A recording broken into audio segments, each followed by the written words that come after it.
Hi, friends, and happy Monday. Welcome to the very first episode of what I'm calling for today, live with Lisa, Hendey, and friends. So this is kind of a reboot of my old podcast that I just looked up this morning, has been going on since September 2007, not consecutively, but over the years. I've had lots of conversations with lots of people that I'm thrilled to now call friends, and I've been off the podcasting wagon for just a few years and decided I'm going to jump back in, but I'm going to do it no frills, because part of the thing about podcasting is that the challenging part is not the talking. It's the part that comes after the talking. This is the fun part, hanging out with you and getting to visit with friends and guests and things like that. But the challenging part comes when you do the post-production stuff. So I hesitate to even call it a podcast, because while I'm going to put it out on an audio feed, I won't be doing a lot of the bells and whistles that go along with traditional podcasting. So for right now, you're not going to hear fancy introductions and lots of theme music, and there aren't going to be commercials or anything like that. It's just going to be a couple of friends chatting on a Monday or whatever day it ends up happening to be. So I'm glad if you found your way here and you're watching, that you're with me today. It's Monday of the first week of Advent, and so we're getting our hearts ready for the season of Christmas. And this feels like one of those Advent seasons where you need to fasten your seatbelt and just jump right in, because we don't have very much time between now and Christmas. By today's calendar, we're almost there. So for fun today, I thought what I'd do is bring in a willing victim, and that's my dear friend Morera Johnson, who is the author of an amazing book. Maria's book came out a few months ago. I don't know if you're seeing this backwards or forwards, but Supergirls and Halos is a book that's really close to my heart, and something that I wanted to share with all of you. But I thought, rather than just doing a traditional email interview like I've been doing on my blog lately, Maria is just such a fun and amazing person that I thought it would be really fun to bring her in and to invite her to be a part of the show. And what we've been doing is testing out the features of Facebook Live, which enable us to bring on a guest. So I'm waiting to see Maria's name in my feed to indicate that she's there and that she's ready to be brought in. I see a lot of friends popping in now, like Heidi. Hey, Heidi. And Billy Newton and Rebecca. And I'm waiting to see you, Maria, to see if you're there. So let me see if I can add you. This is part of the fun of live podcasting, right? Is no producer and lots of technology issues. So we'll see. Let's see if we can invite Maria to come on board with us. So the setup right here. Oh, there she is. And let's bring Maria. I just invited you, so hopefully you'll get this invitation. So this is the part that I'm talking about the sort of live in the moment action. So, Maria, are you watching on your cell phone? I think there she I'm there. is! Hey! We did it! Hooray! Awesome. Oh, phew! Now I can relax. The top dancing part of the podcast is now over.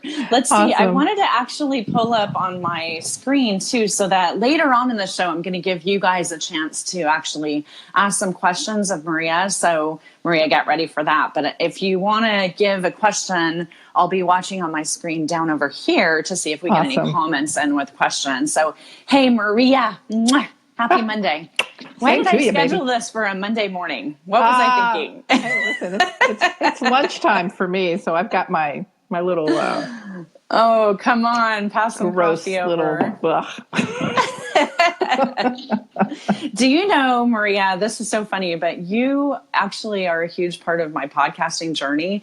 And I was looking up on my Libsyn account this morning. Do you know that I put out my first podcast in September of 2007?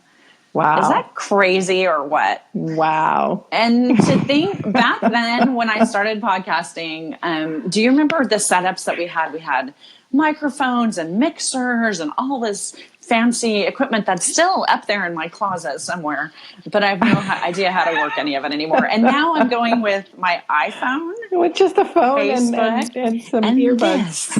So that's very happy. So how's your advent going? It's going great. I Awesome. started decorating a little bit and, getting some things going. I'm doing, Allison Gingras does a snap advent. So yesterday's challenge was to post a picture of an angel. And I have this great angel. Did you take a selfie for that? Do you see the little horns behind here? I think maybe that's the right one. No, but I have this great angel that I found years ago when I was looking for statues to put in my yard. And it's just a pathetic angel that looks like it's vomiting, and it's just he's just and I really wanted to post that, but I thought, no, I can't do that. Okay, so Steve Nelson Steve pops in with the comment, yes, angels, because right here you actually have 2/3 of what we refer to as Steve's angels, with the third angel being our delicious, delightful, bold, beautiful, and bodacious Pat Gone. So that's right. We have to figure out a way for Facebook to get 3 faces on the screen at the same time. So where can people see such snaps for Advent? Is it over on Instagram or Snapchat? It's on Instagram, and I think it's hashtag Snap Advent. Okay, hashtag Snap Advent. Somebody confirm that in the comments for us. Yeah. So awesome. And I'm right in saying today is December 4th, so we're like 3 weeks away from Christmas. Yeah, it's a short Advent. Whoa. I know. That's scary, isn't it? I should be. I'm wearing purple today in honor of Advent, but that's. Oh, really? It's not even cold here. I put on a sweater to be seasonal. Yeah, tell everybody. You guys. Well, both of us. We've had like these major changes in our lives in the last couple of years. So you're living in this amazing place, and your journey took you south. So tell us a little bit about that. Sure. So we are living on, I love that it's the Bay of the Holy Spirit. We live in Mobile now, south of Mobile, not actually the town proper, and on an island south of there. As in Alabama. And so we have bayfront property, so we sit out on the dock every day, drink our coffee, say a prayer. I love that. Thank you. You know, I need those prayers. I got to see it like in the early stages after you discovered the property. And I think the last time that I saw it, you had your trailer there and ground was getting broken. And I remember standing out there with you and looking at that magnificent view and imagining all that it would be. So I can't wait to come and actually see what it became. But I love your daily post from the dock and just the sense of serenity there. So this particular project, your newest baby, Supergirls and Halos, it's been out a few months. I'm a little tardy to the book launch party, but it's never too late to tell you about a good book. So I'm going to act as though I didn't know how this book came about. So just tell us. Because on that great adventure where we were driving through the mud fields. This is Maria's second book with Ave Maria Press, with the first book being my Badass Book of Saints, which this was so fantastic that everybody clamored immediately for a second book for Maria, which is when we got this book. So tell our friends why this book was so close to your heart, why you wanted to write this particular book. Well, I think it's really relevant for our times, first of all, because there's so many women are getting featured in a lot of the popular culture right now, and so I think it's important for us to be able to draw attention to the virtues that they have, because so many of them can be over sexualized, especially because it is the superheroes and just the way that they're drawn can be very evocative, and so I just really wanted to talk about that. But really, this book was born 30 years ago when I was taking a women in literature class in college, and I was just unhappy with the selection of women in the course. They were all old. By old, I mean like hundreds of years old. Some of them were young women, but the stories that we were talking about were not contemporary stories. And I thought, we need to talk about some of the contemporary women, and that really just kind of stayed in the back of my mind for so many years until I saw this whole explosion of such popularity for female leads. And as soon as I heard that they were going to be working on Wonder Woman, this was, it takes a couple of years to get a book launched. And so this was a couple of years ago that I had, started to read about, actually, Joss Whedon was going to be writing the script for the Wonder Woman feature film. And I thought, oh my gosh, this is my time now to finally say what I wanted to say 30 years ago, plus in my faith journey, to look at it through a Catholic lens. And so I tied my conversation together with the virtues and with real superheroes, which are the saints. Yeah, I love that. Well, first of all, let me say for all the guys out there who might be like, this book has the word girls in the title. Let me just say that we're hoping, I secretly hope that there'll be a second follow-up to this, but that really anyone who needs to grow in the what we call the cardinal virtues, this is a book for you. And for many reasons, I think men actually in this age should be reading this book as well.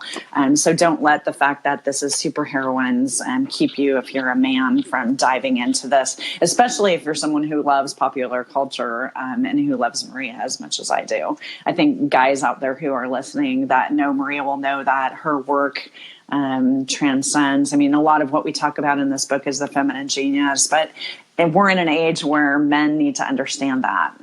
And without getting political in any aspect, I'll just say that I think this is a great book for anyone. So those cardinal virtues, what are the 4 cardinal virtues? Baltimore Catechism time. Oh, gosh.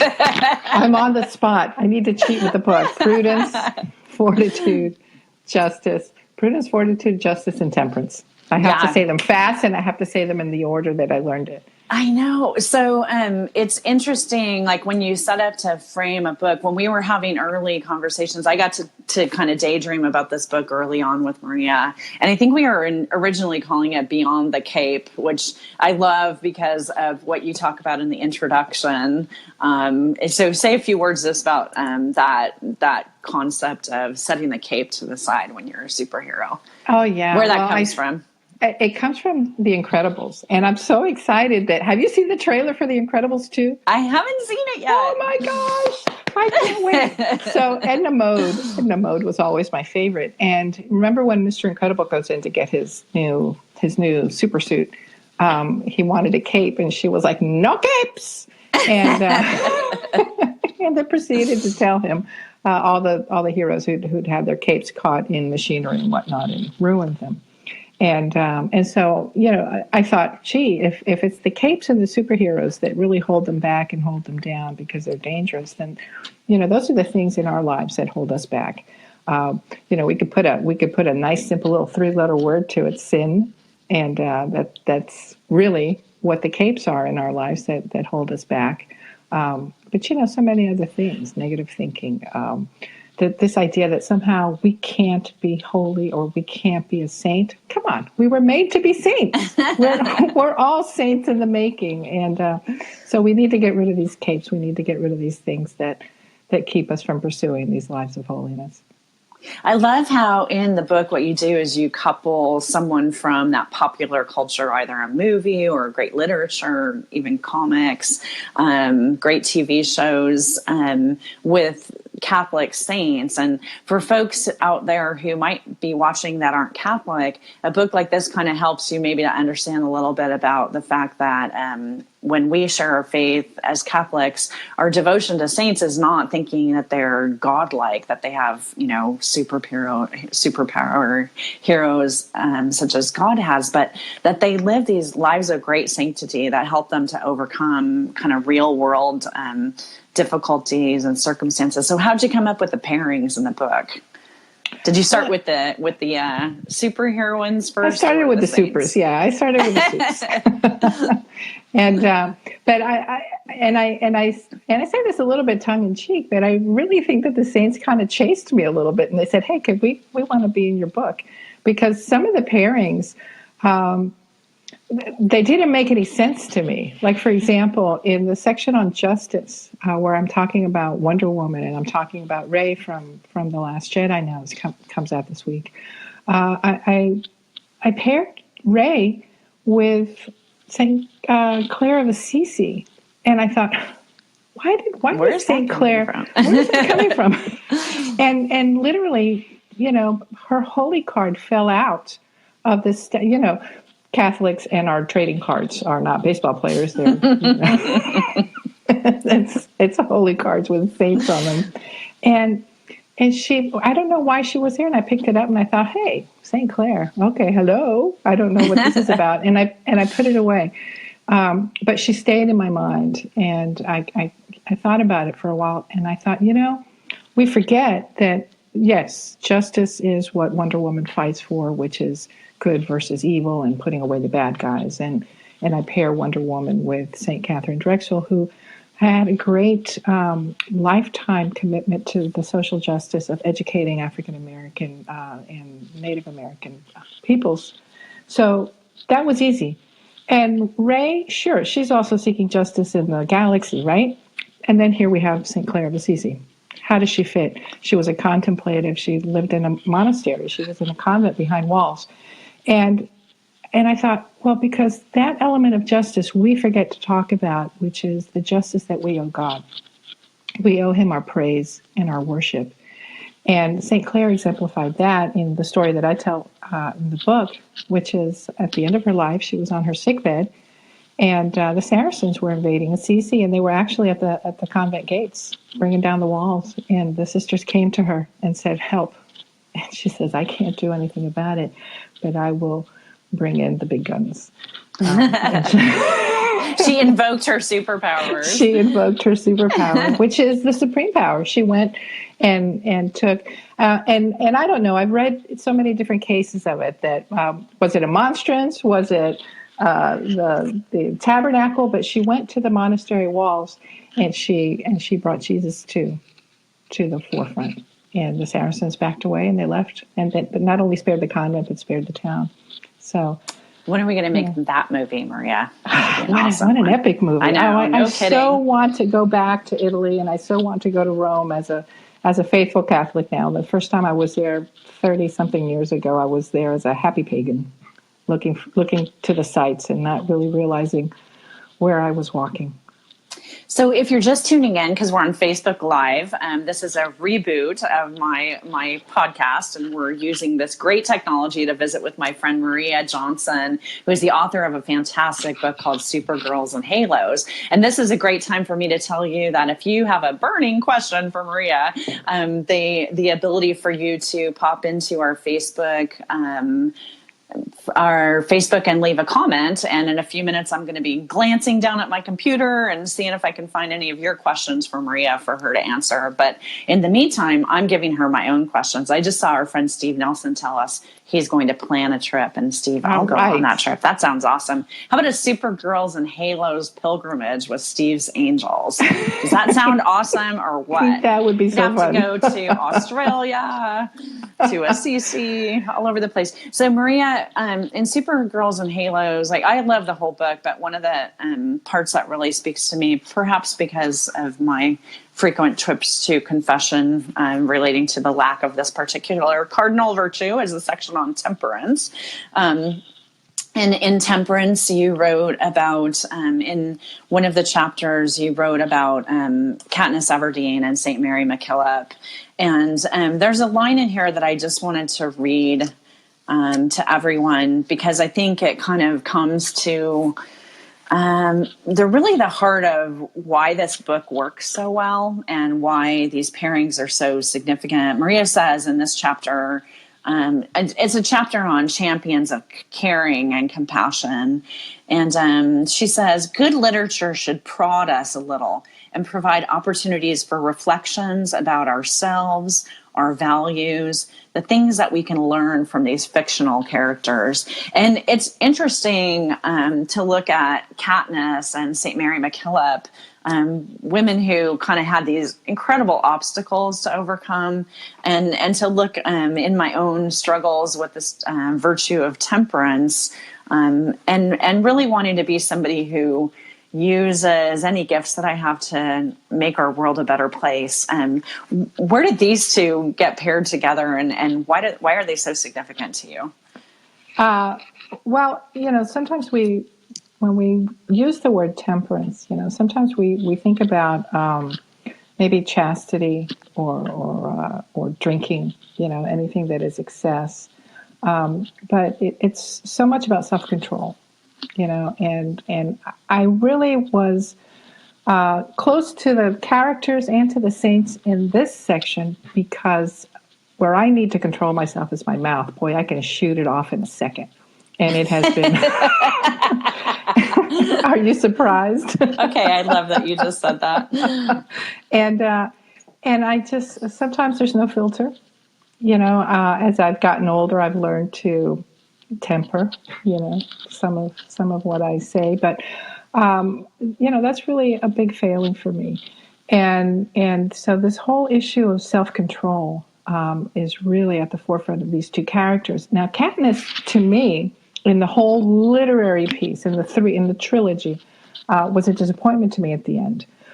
Because she acted, I thought, in the way that was satisfying to her instead of what was the right thing to do. And, spoiler alert. I don't know. It's been out so long. I know. If you haven't seen it or read it, I have no. I'm sorry. Here's my lack of temperance. I don't care. So I thought that she was a great example because in her hunting, if you will. She had to wait. She had to wait and exhibit a lot of patience before she could act. But really, the fascinating story here is St. Mary of the Cross, Mary MacKillop. And she was a saint that kind of fell into my lap because I discovered her really deeply on vacation in Scotland less than a month before the book was due. So... So she was that's the last for the chapter publisher I wrote. Who may be watching right now, she wasn't procrastinating. She was just waiting for divine inspiration. It was just the last chapter that I was working on, and Saint Mary's story is so amazing because she's in this wilderness in the outback in Australia, and her spiritual director really is encouraging her to found an order of nuns to serve education, but he wanted it uniquely Australian. And so here's Mary MacKillop, and she's a spitfire, and she gets it done, and manages to mess up some relationships. And the one of the bishops was very upset with her, and bottom line. He wanted her to live in a convent, and she believed that the order's charism was living among the people that she was teaching, that they were teaching. So she ended up excommunicated, and she took it. She took it well. He excommunicated her. She said yes and walked out, and did not cause a scene, and did not try to talk to him. Did not send anyone after. She just let that lie. And that was actually, I'm going to say that her following at that point was very large, and that she had the potential to create great waves. So I think her temperance and not kind of like engaging in egotism that maybe would keep her from, creating a big explosion in her community and possibly risking the faith lives of many, many people.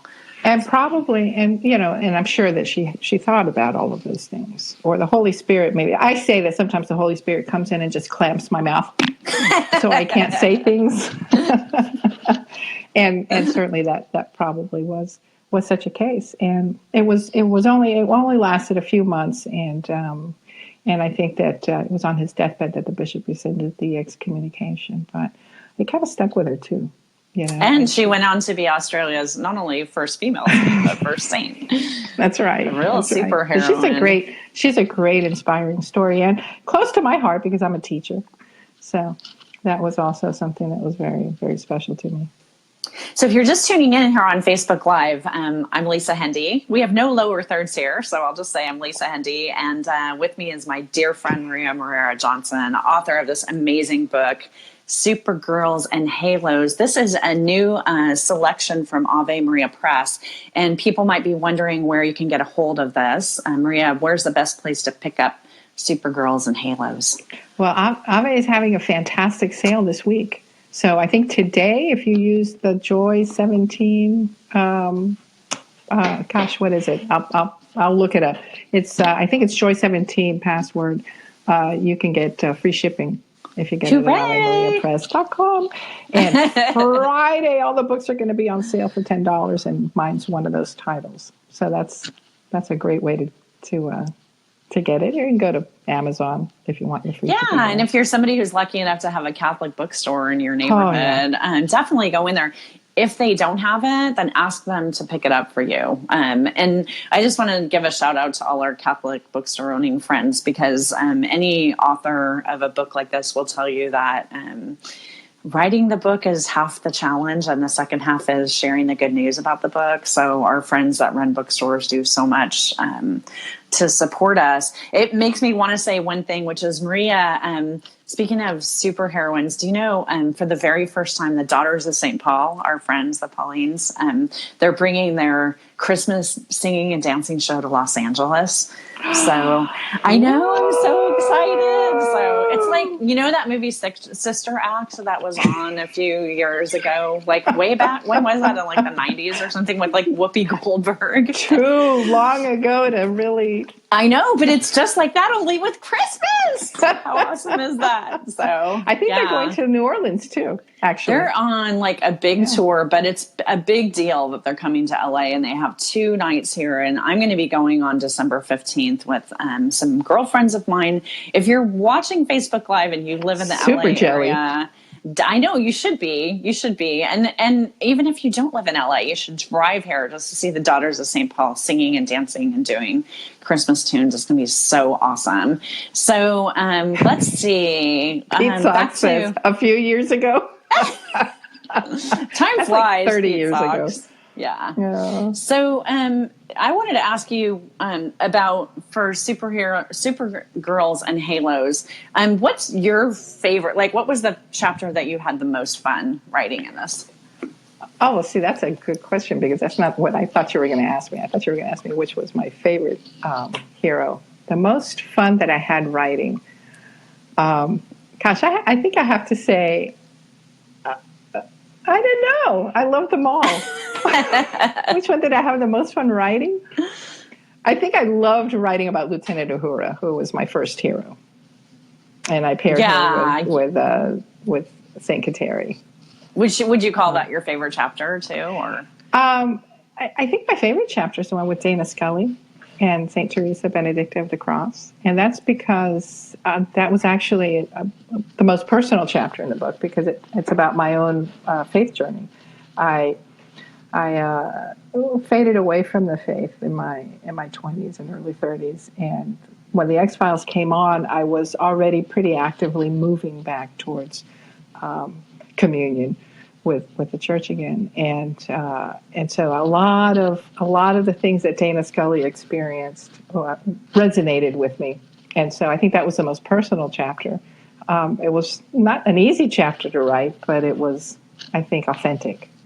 Do you find that? I think one of the things that when I've written some chapters like that in past books of mine that are really personal, that there's sort of this like, first of all, not wanting to go there. And then once you finally get yourself to the space where you can kind of unburden a little bit and share some stuff, then there's this process that happens in editing where you and your editor pass a manuscript back and forth a few times. And I remember with The Grace of Yes, which has some personal stuff in it, that the last time that I knew I was going to see the manuscript before I let it go, before it became words on a page that I could not just hit delete on the internet. That there was really a lot of prayer about, oh, did I really want to go there? And have you gone through that?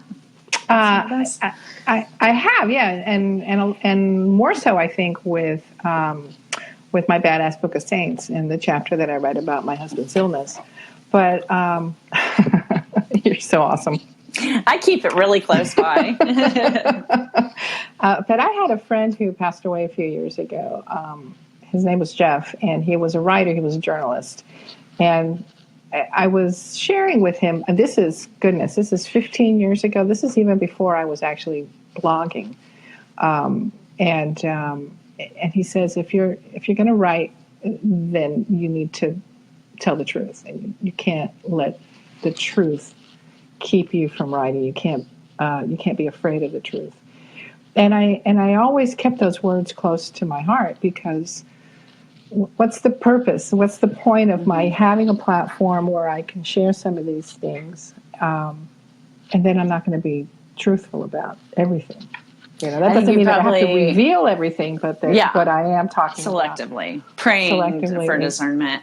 I'll say for me, and I bet you found this when you go out to do retreats or speak at women's conferences, that those things that were often the hardest for me to put into writing are the things that when people come up to you with a book that's been well highlighted and underlined, and they say, this really meant a lot to me. Oftentimes it's those things that were so tough to put down on the page, that when we reveal those aspects, it's interesting. And I'll just say, part of the reason for the reboot of the podcast and kind of looking to rename it a little bit is that I think we're reaching through social media a lot of people that are on that part of their faith journey that really just need somebody to walk alongside them no matter where they are. And so I think there's so much great stuff out there in the Catholic realm that's specifically catechetical and, really kind of uniquely Catholic. But what I'd like to do with whatever it is that I'm doing here with the show is to try to kind of throw open the doors a little bit and just be a friend to whoever comes along wherever they are in their faith journey. I feel like that there's a lot of kind of misunderstandings about our church and also just people who have really important questions. I certainly have a lot of those myself. And so, looking to just be a companion to people on social media for where they are in their faith walk. So if you're not comfortable leaving a comment, please liberally use the direct message feature on Facebook and share with me, what it is that I can be praying for with you, or what your questions are, or how I can walk with you. I promise you I will not have all the answers to the questions, but that I'll walk alongside you while we try to find them. And I think, Maria, you live in a space like in the work that you do where that's actually a lot of kind of your interaction with people too. You certainly have a strong faith community around you, but also a lot of people who aren't active in church circles. How do you kind of explain what it is that you do to people like that? Well, we just have to live the faith. We have to live what we believe, and that pulls so much. I don't know. I don't want to sound new agey, but energy. And maybe it's the Holy Spirit working through us. But I retired last year from working full time in secular education, higher education, and I find myself back in as an adjunct, teaching a couple of classes here and there. And I've always worked in the public sector, and it's hard. It's hard because sometimes we're at odds with our faith and what we're being asked to do and or support, and so all I could ever do was just go to work to love people, and it really just you can't go wrong with that, I think. Yeah, and you do a lot right. So again, if you're just tuning in, because I know we're getting people every couple of minutes here on Facebook Live, oop, that's the wrong book, but you should read this one too.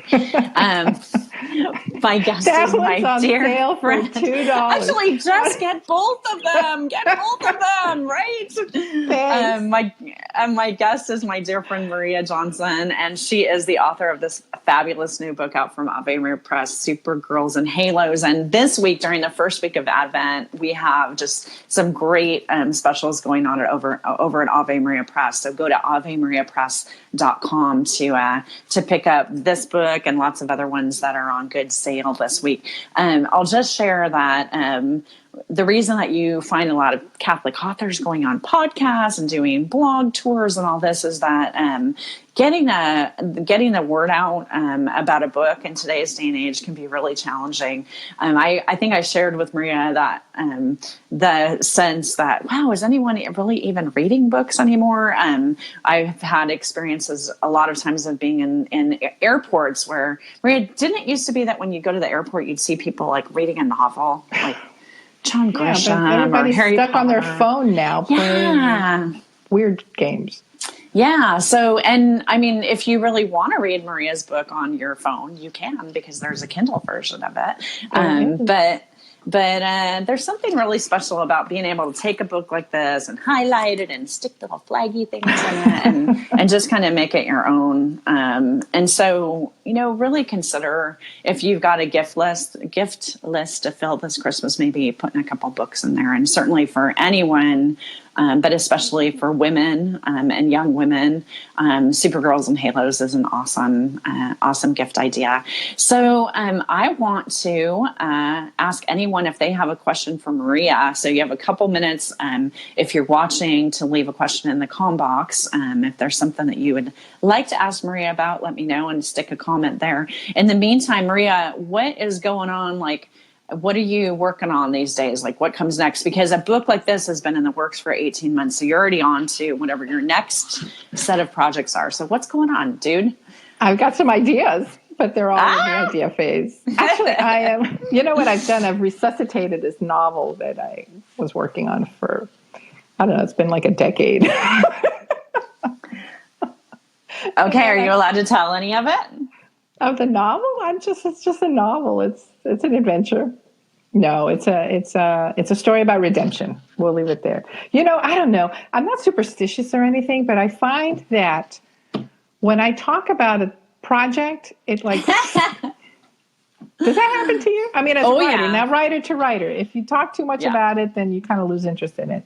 Yeah, I know exactly what you're talking about, but sometimes I need to kind of float it out there a little bit. I've been reading this book. Well, I'm gonna cause vertigo on Facebook for just a second while I grab this book over here. Oh my gosh, my office is filled up with books, but I've been reading this. Do you know this book, Maria? Save the Cat. Yeah, the last book on screenwriting that you'll ever need. So, I live in the LA now, so I have to keep up with all the Uber drivers. Wait a minute. In LA, when you take an Uber, usually they're... No. But actually, I don't know. I'm going to read all kinds of things into you reading scripts. I used to write scripts 100 years ago. I see Greg Willits is watching. You do. Hey, Greg. So actually, the reason that I'm reading this book is it was recommended to me by one of my friends who writes great Catholic young adult fiction. And when I was at the Catholic Writers Guild conference last summer, she recommended this for people who are working on fiction. And so I've been reading this book because it has, if you live in LA for very long, then suddenly all of a sudden you start thinking about daydreams of, well, I could make a movie that's better than that one. So, but that's not why I'm reading it. But stay tuned. Lies. No, I wonder. But one of the things that the author of this book talks about is writing log lines and then kind of floating out your idea. So if you can't, in about 2 lines or less, catch the interest of somebody in your story, should it really be something that you're writing? And so I've been kind of testing 2 ideas that I have for adult fiction. And so I'm kind of working on my elevator pitch of that 2-line thing. And it's interesting because he says in the book, I say it to everybody, like somebody in line at Starbucks or somebody who's stuck in the elevator with me or whatever. I'm not quite going that far, but I am kind of playing around with a couple of ideas. But it's a different kind of voice, right? Writing fiction. Yeah, it is. Yeah. It's very different. It's hard.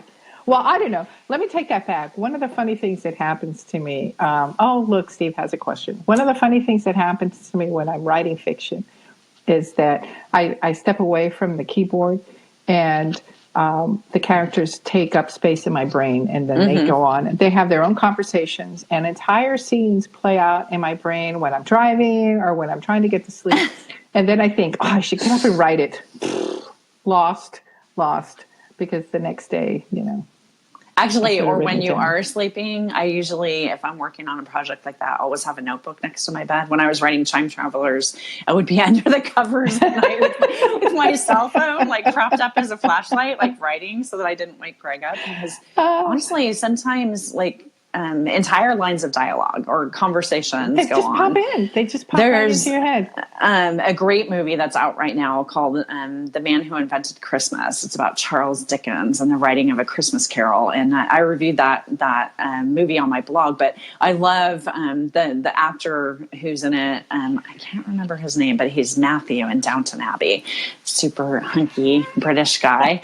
And The Beast. Yeah, the Beast. What's his name? Daniel. I don't know. Somebody Whatever. say it. But anyway, he's super awesome as Charles Dickens. But his characters are all around him, talking to him while he's trying to write. It's like, oh my gosh, that's so. And anyone who writes fiction has been there. So Steve posted a question on Facebook. If you'd like to leave a question for Maria in the time that we have left, you can come on over to the Facebook com box and just leave a question there. So Steve's question was, have you discovered any saints that are good examples for evangelizing young adults? Saints for evangelizing. While you're thinking about that, I'll just say Saint Philip Neri. If that's an easy one. Hold on to that thought for a minute, All right. and think about a few more, because I want to say this, that it's really interesting that I think this is a big thing in the church right now. Everybody's talking about, why are young adults spiritual but not religious, and and it's like everybody is searching around. Everybody our age is searching around about how to find answers to young adults, and they have so many answers. We just need to listen to them. So, Maria, what do you have to say about that? I was just reading Paula Perry's question, so go back to Steve Nelson's question. And just in case you're just diving in, because we're getting new viewers all the time, it's Lisa Hendey with my dear friend Maria Johnson, author of the awesome book Supergirls and Halos. So let's see. Go back to Steve's question, and then you can answer Paula's question. I don't know. I totally drew a blank. So you said St. Philip Neri. That was your first reaction. Oh, yeah. About yeah, who's somebody for young adults. I think so. What do you have to say and I can't about remember. him? I just think that he has a sense of humor, so he can talk to people. I think that the best way to reach young people is to be natural, and to be, not that we have to get down on their level, which is a stupid thing to say, but that we need to understand how to be relational across the generations. And I think that it's something that we've forgotten in our in our day. I don't know why people just don't talk to each other, and I think that Philip Neri could talk to people, because he would first be a little self-deprecating, and if you can laugh at yourself and put other people at ease, then that's a good way to begin to have a conversation with folks. But there's another saint, and I've forgotten his name. Maybe he's a blessed. The soccer player, the young man who do you know who I'm talking about? You're making my brain explode. John Paul II was a soccer player, but I know no. Somebody's going to put it in the comments. I'm sure that they will. But really, any of the saints are interesting people.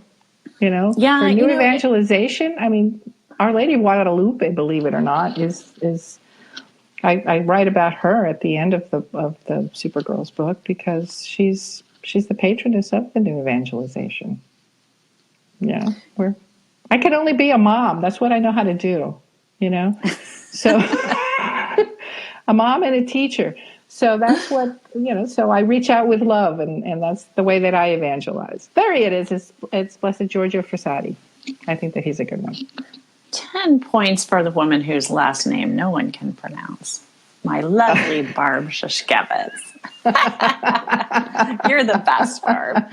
So Paula asked a question that's actually a little more, maybe more challenging, which is, which female saint can help me to find my way out of feeling lost and sad, to help me pick myself up and live my best life ever? So how would you respond to that very challenging question, Maria? I think with Saint Mary MacKillop. she was in a sad place for a lot of her life. She grew up in a very poor family with a lot of the kind of drama that comes with poverty, and she looked for a way out and worked toward that. And I think that she's a good model for that. St. Mary McGill. Yeah, I think she's a great one. And I just, as a personal note to my dear Paula, because I know you, and I want to send a virtual hug across the miles and just say, I know your heart. And I think we all kind of go through periods where we have, maybe challenges in our lives. I think this particular season of Advent and Christmas can be one that is really challenging for a lot of people, that we look around us and see everybody else doing, sending the perfect Christmas card or having the perfect decorations posted on Facebook. And maybe we wonder if there's something missing in our own life. And maybe especially for people who are single at this time of the year, there can be big challenges. It's a reminder to me to really reach out to friends that don't have a lot of family around them, and to welcome them in. Paula, I know your heart. And the one person that I turn to when I'm kind of going through those moments in my life is Mother Teresa. To read her writings on, her own kind of dark night of the soul and spiritual challenges, and to know what she walked into every day of her life, the poverty and the despair that was all around her, and how that woman just kept going through spiritual trials and physical trials, and just, all she did. I think she's a great one to have on speed dial too. So. Yeah, and one of the things about, I think that stand out from St. Teresa of Calcutta is that she said that the commitment is the thing.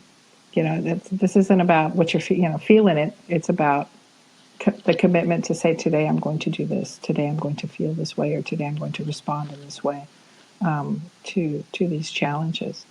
So she's a great one. And, I think I saw Heidi was maybe in the chat room. She's got a great Advent book about St. Teresa of Calcutta, if she's still around. Oh, I should go on my bookshelf. It's on my bookshelf. It's in another room. I'm tethered. But it's great I'm tethered for by this. I've got this set up here on this. Heidi, what's the name of your book? Yeah, I would have to pick my tripod up and carry it over there to my bookcase.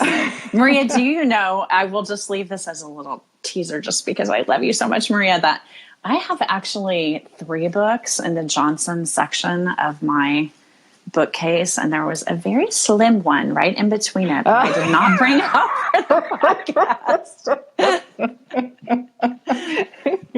It's called Advent with St. Teresa of Calcutta. Yeah, that's not the book that I'm talking about. No, you're talking about, what do I call it? Things my mother never told me. Is that what I call it? What's the title of it? Is that available?